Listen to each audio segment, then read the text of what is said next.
information in this case, which makes it hard to come up with theories, but there are still a few possibilities that we can think about. Here are a few potential scenarios. A hate crime.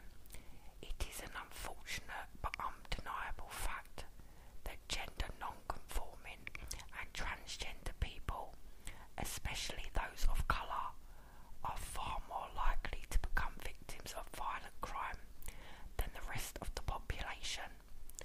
The rates of hate crimes against trans and gender variant people in the late 1970s are unclear because the issue was not frequently discussed, but unfortunately it is a likely theory that our Doe was killed as a result of hate.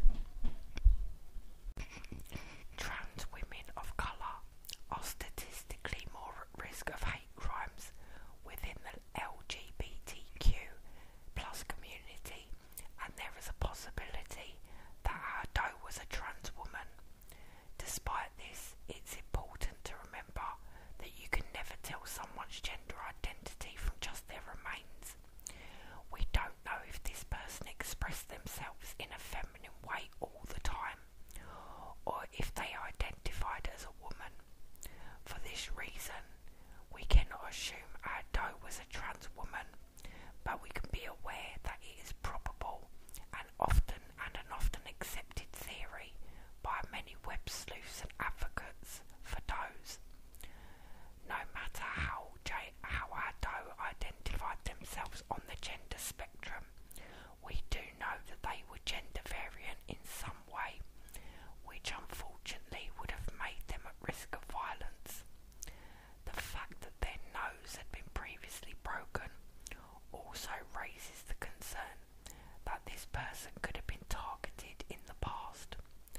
The theory that this murder was a hate crime is an extremely sad one, but is tragically the most likely statistically speaking. The fact that there is another murder victim related to this case is concerning.